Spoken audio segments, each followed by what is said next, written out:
Teresa Rodríguez, secretaria general de Podemos en Andalucía, candidata a presidir la Junta de Adelante Andalucía. ¿Qué tal? Muy buenos días, señora Rodríguez. Muy buenos días, ¿qué tal? ¿Cómo estáis? ¿Cómo vive usted este día 1 después de que se fraguara ayer en el Parlamento andaluz el pacto entre PP, Ciudadanos y Vox con esos 59 votos?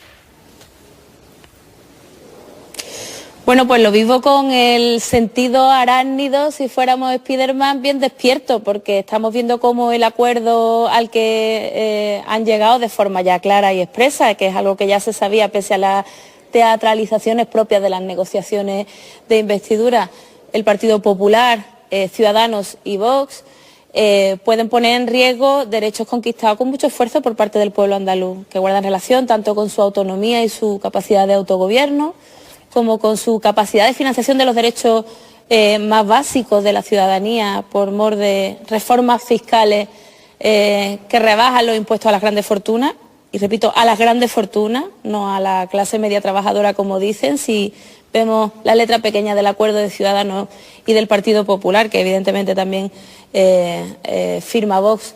Es una enorme rebaja a las grandes fortunas en Andalucía que pone en riesgo los servicios públicos en Andalucía, la educación, la sanidad y los servicios sociales, y en tercer lugar incluso una amenaza a las libertades públicas y a los derechos civiles, cuando Vox, que va a ser la llave de gobierno de esta hidra de tres cabezas de PP, Ciudadanos y Vox, está planteando derogar la ley contra la LGTBI-fobia, la ley contra la violencia de género, la ley de memoria histórica y democrática. Es decir, ¿cómo lo vivimos? Pues lo vivimos expectantes, preparados, atentos, con muchas ganas de hacer una oposición frontal a las políticas de derecha y a preservar con todo nuestro corazón, nuestras manos y nuestros pies los derechos conquistados por el pueblo andaluz. Señora Rodríguez, dice usted que Vox va a ser la llave de gobierno. ¿Qué duda cabe? Sus 12 diputados van a ser esenciales para que Juanma Moreno sea el nuevo presidente de la Junta de Andalucía. Pero, ¿cómo cree usted que habría que tratar, si no le gusta a usted que sean la llave del gobierno? Es un partido que ha obtenido 400.000 votos de 400.000 andaluces y que tienen 12 diputados y diputadas, ocupan 12 asientos en el Parlamento andaluz.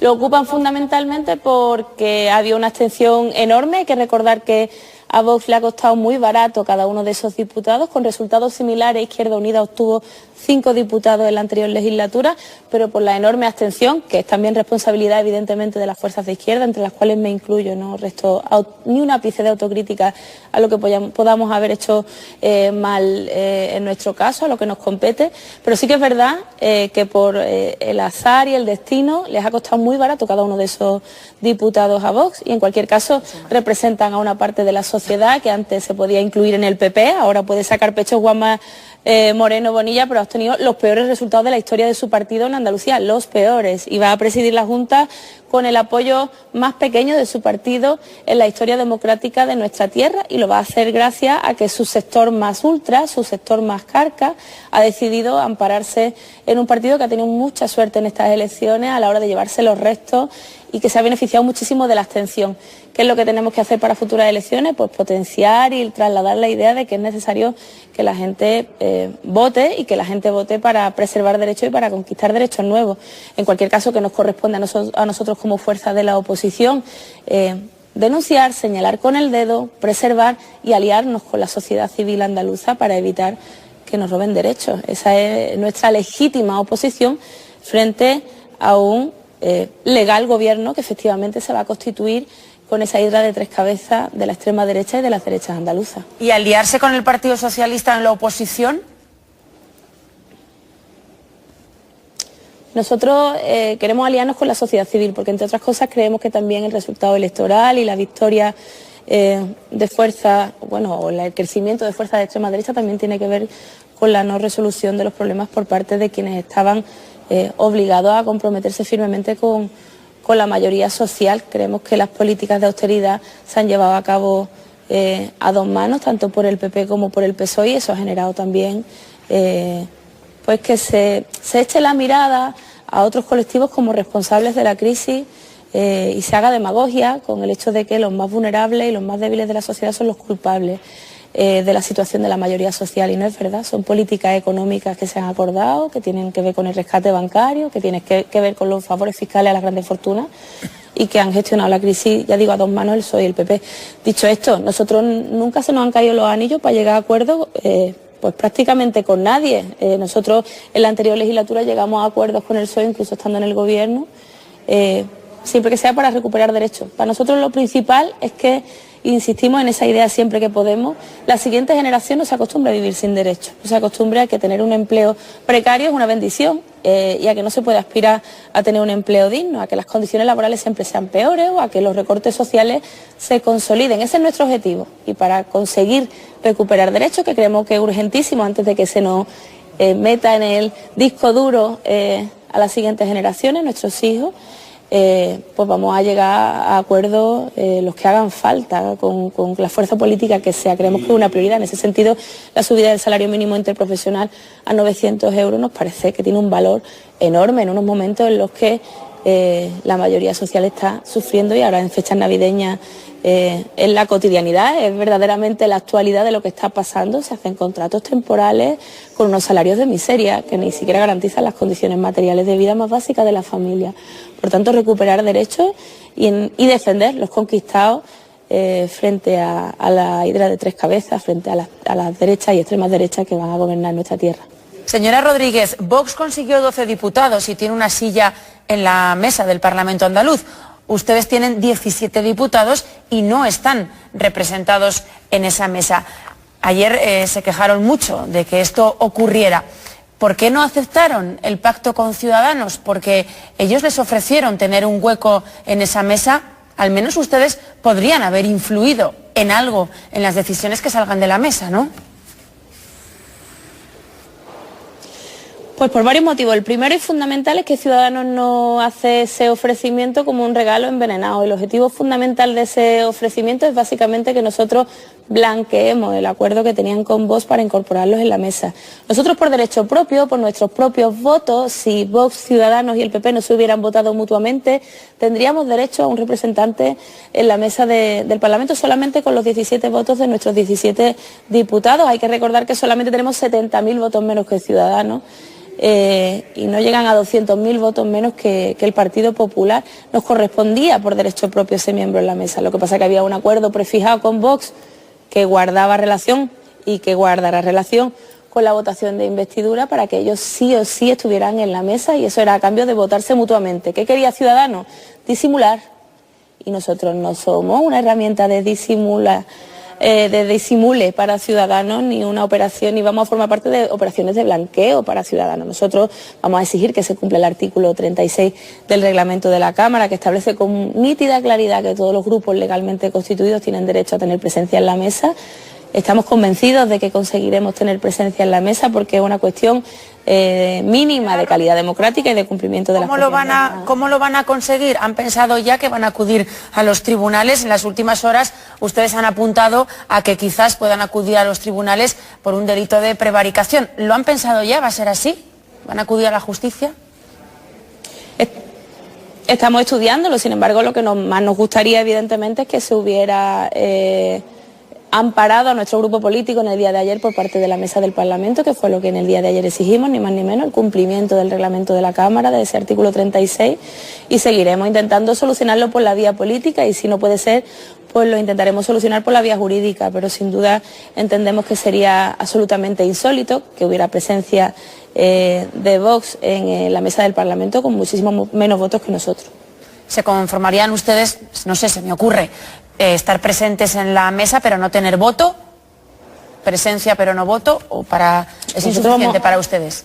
Vamos a exigir estar en igualdad de condiciones con los demás. Fíjese que lo razonable es que incluso de forma automática los grupos tuvieran presencia en la mesa del Parlamento, que no es ni más ni menos que el órgano que articula el orden de los debates legislativos en la Cámara por proporcionalidad pura, es decir, que eso fuera automático, que no hubiera que estar rogando al resto de grupos que le cedieran un sitio, que es una cuestión de derechos no para nuestro grupo político, sino para los 600.000 andaluces y andaluzas que nos han votado.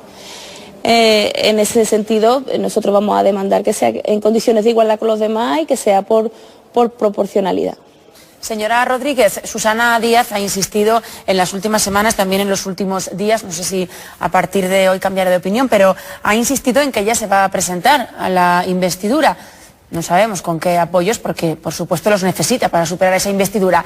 La pregunta es, ¿a usted la ha llamado Susana Díaz para intentar esa investidura? No en este caso para hablar de investidura, aunque sí han hecho público que ellos como que cuentan con nuestros votos para salir adelante, para intentar sacar adelante una investidura. A mí me da la impresión de que el Partido Socialista de Andalucía está en un estado de shock tremendo, que la señora Díaz y el PSOE andaluz viven en una realidad paralela a la que actualmente vivimos desde el 2 de diciembre y que intentan que nosotros formemos parte de esa fabulación. Pues no hay posibilidades de un gobierno alternativo a la Triple Alianza y lo que hay es necesidad de establecer una oposición coherente, firme, férrea y una defensa firme de los derechos conquistados por el pueblo andaluz. Yo creo que eso es el lugar que nos han dado los andaluces en esta legislatura de forma muy clara, y inventarse realidades paralelas solo proyecta hacia la sociedad la idea de que uno vive, ya digo, en otro planeta, ¿no? Que no es el planeta Tierra ni la Comunidad Autónoma de Andalucía. Señora Rodríguez, una última pregunta. Quiero comentar con usted un documento interno de su formación en Andalucía, Beatriz Zamorano, en el que se analiza por qué se perdieron 300.000 votos en las últimas elecciones de 2 de diciembre. ¿A qué conclusiones llega este documento? Sí, es un análisis interno de, como decimos, Podemos Andalucía, que publica hoy, que recoge hoy El Confidencial y que habla de desencanto entre la base social. Ese es uno de los elementos, dice, a tener muy en cuenta en esos resultados de las andaluzas, un desencanto palpado en los últimos años a nivel de militantes, de simpatizantes, de inscritos por algunas decisiones, por cómo se han gestionado, dicen en ese documento, algunos debates internos. Y habla de los votantes del Partido Socialista que se han pasado a Ciudadanos, no han valorado Adelante Andalucía como una salida, dicen en ese documento, porque se considera una aventura irresponsable. Señora Rodríguez, este desencanto del que habla su documento, ¿cree usted que se circunscribe a Andalucía o puede ser un desencanto a nivel nacional con el partido de Podemos, de Unidos Podemos, a nivel nacional? Hay que decir que la noticia resalta lo más anecdótico del documento, como habitualmente suele ocurrir. Es un documento de una propuesta de debate para ordenar una autocrítica que nosotros nos hemos propuesto hacer con mucha calma durante el mes de enero para mejorar como fuerza política. Sin embargo, habla de que efectivamente algunos de nuestros votantes han decidido quedarse en casa. Ni siquiera votar a otra fuerza política, pero sí quedarse en casa. No hemos conseguido movilizar aparte de nuestro electorado en las anteriores elecciones, pero también hay que decir que hemos conseguido, según las últimas postelectorales, atraer a más de 100.000 votos del Partido Socialista hacia Adelante Andalucía, es decir, que hay cosas que sí se han hecho bien y otras cosas que se han hecho mal y por tanto tienen que mejorar. Se habla de un posible desencanto entre quienes no se han levantado el día 2 para votarnos de nuevo como en 2015. Pero también hay que recordar que desde 2015 hasta ahora han pasado muchísimas cosas que tienen que ver con el contexto y eso también está en el documento, pese a que evidentemente no se destaca, y es que el foco de la información, el foco de la preocupación pública, de los debates públicos, se ha centrado en la crisis territorial y no en la cuestión social. Cuando en 2015 estábamos hablando de desahucios, de despidos, del precio de la luz y del agua, del precio de los alquileres, del problema de la vivienda, ahora desde 2015 hasta ahora, el centro de la actualidad, si contáramos todas las horas, titulares y letras puestas una detrás de otra en los medios de comunicación, ha sido fundamentalmente Cataluña, Cataluña, Cataluña y Cataluña. Pero y en todo caso también la inmigración tratada como algo que es una avalancha. Sí, pero la reflexión debe hacerse a nivel nacional también. O sea, es algo que puede sufrir, que puede sufrir hemos hecho las elecciones en las próximas elecciones. Pregunto. Evidentemente lo que vamos a hacer es un aprendizaje y hemos empezado a hacerlo también con nuestros compañeros y compañeras a nivel estatal en Podemos y en Unidos Podemos. Tuvimos una reunión en Madrid hace poco para analizar los resultados andaluces y sacar aprendizajes para las próximas campañas electorales, tanto autonómicas como municipales como generales, pero nadie es capaz de decretar a día de hoy que exista una crisis de nuestro proyecto político, porque no es cierto. Fíjese que en el día de ayer nadie recapacitó ni prestó atención a una realidad que era muy visible, y es que habían 5 grupos donde no se observaban grandes mayorías por parte de nadie. Es decir, el Grupo Parlamentario Popular era muy chiquito, el Grupo Parlamentario Socialista era muy chiquito en comparación con las anteriores elecciones. Nuestro grupo tenía un tamaño que no era tan distinto de los otros 2 grupos que habitualmente han sido los mayoritarios. Ciudadanos, a su vez, tiene un grupo también considerable, y Vox aparece con un grupo de 12. Es decir, que vamos a una realidad multipolar, donde se acabó el bipartidismo y donde las realidades pueden cambiar mucho de un día para otro antes de las elecciones. Eso es lo único que podemos contrastar como tendencia, y por tanto hay mucho partido por jugar, hay mucho aprendizaje que hacer de las elecciones andaluzas para mejorar los resultados seguros en las próximas elecciones autonómicas en el resto del país y a nivel de las elecciones generales. Secretaria General de Podemos Andalucía, Teresa Rodríguez, muchas gracias, mucha suerte y feliz 2019. Gracias, igualmente. Feliz 2019. Un saludo, gracias.